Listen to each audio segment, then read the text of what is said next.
Hello my beautiful friends and welcome back to our channel, and today's video on receiving feedback. Now this video comes off the back of sitting down to chat on our new podcast, which for the moment is called Am I Doing It Wrong?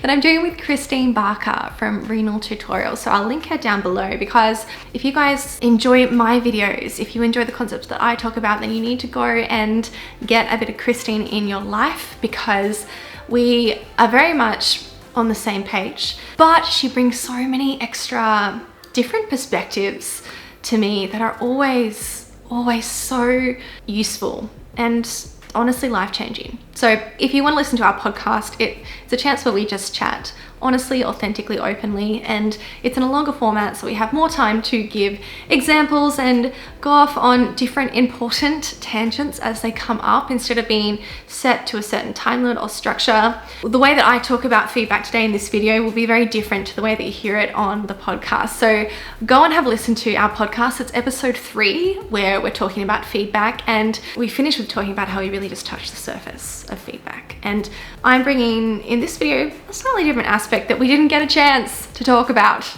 in our chat. And this is something that's come up literally this week as I've been working with my clients, which is meeting the reality of the feedback without adding the confabulation.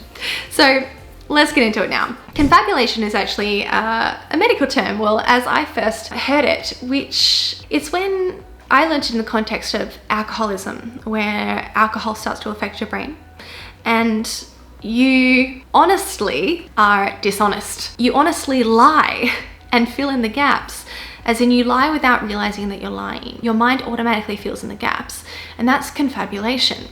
And this phenomenon happens to us too when we are having thoughts about the world, especially in stressful situations. So in the example of receiving feedback, the coaching hack, tip, strategy here is to get really clear on the situation, the facts of the situation versus your thoughts, your interpretation of the situation. This week, one of my clients brought to me this really difficult feedback she received. She is working as a registrar on a new rotation where there are a large group of different consultants, different personalities that she needs to get to know and understand how to work with. It's always a difficult thing about rotating in the hospital, that not only are you moving on to a new medical expertise area, but you have new colleagues all the time and new seniors who have different expectations of how you show up and different preferences for how things are done. It's not something that you can logically learn or you pick up by intelligence, but literally just by getting to know these people and their preferences, which also depends on how well they can articulate them.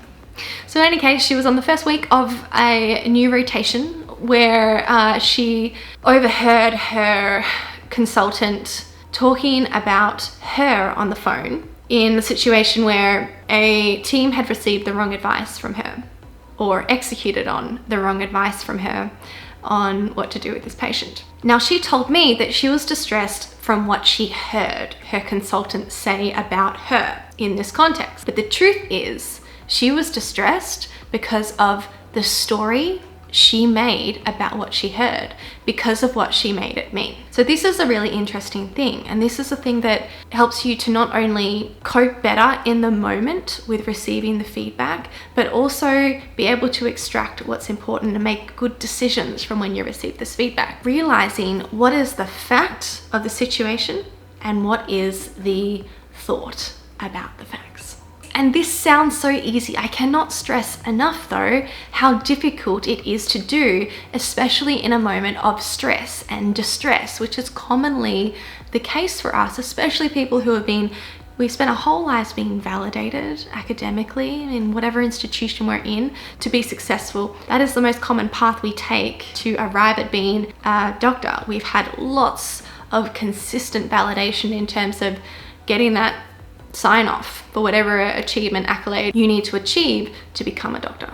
So when we get negative feedback, we often don't have a good system to process this with, and it can feel like an attack, because so much of our self-esteem and self-worth can unknowingly be hinged on getting it right, doing it right, being right, doing the right thing. So this doctor felt terrible for all of the rest of the day after receiving this feedback, and she continued to work feeling so terrible.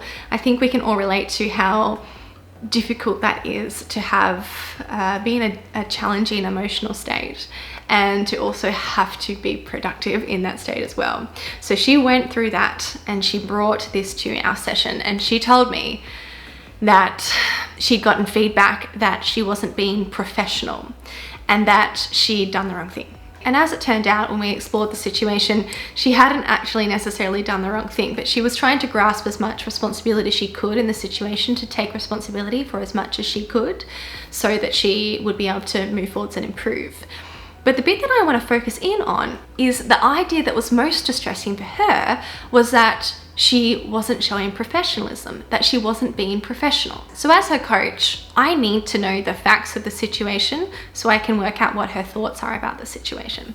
So we went through the process of finding the facts. And just in this process of going on a fact-finding, corroborating mission, we actually found that in the situation, the facts of the situation, there was actually no judgment passed by the feedback giver about her professionalism. That wasn't actually a factual part of the situation. The most distressing part about this feedback that she received was the story that she wasn't being professional, and taking it further that she wasn't a professional person. Now that is something that's really important to her, and it's something that she prides herself on.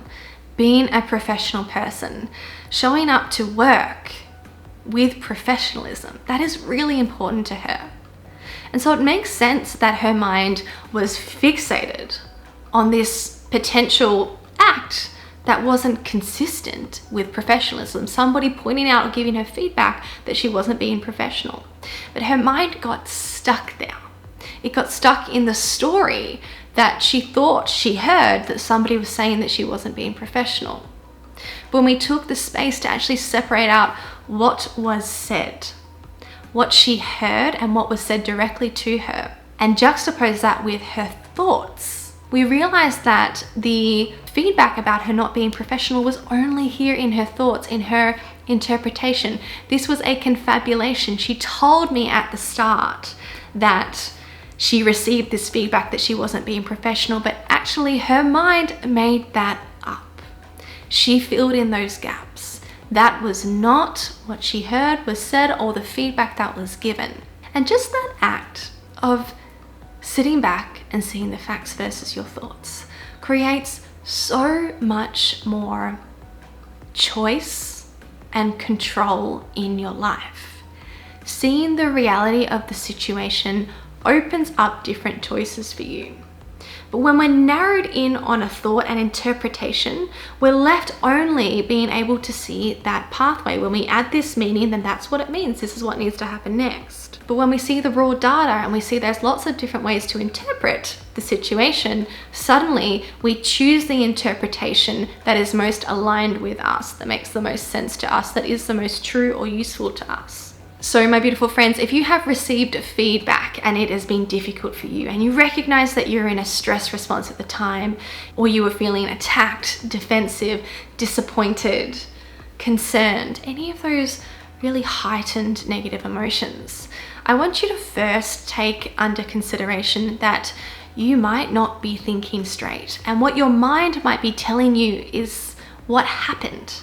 The truth, the fact of the situation, what was said, might actually instead be a thought. And it's worth writing down the facts of the situation versus your thoughts to check where your mind might be confabulating. Because when you're stressed, your mind narrows to the threat. It's difficult for you to broaden and see the true reality when you can only look down this tunnel vision at the threat. You're not really seeing the situation. I hope this one was useful. Let me know if you've recently had trouble receiving feedback. This is such a common human challenge, but feedback is such a gift to us and a way that can help us grow into the kind of person we want to be. And it also really helps to bring up our values and what's important to us in this case. You know, professionalism wasn't something that was a part of the feedback that my client here received, but within this message that her mind gave her, it was reiterating that professionalism matters. Love you guys so much, and I will see you in my next one.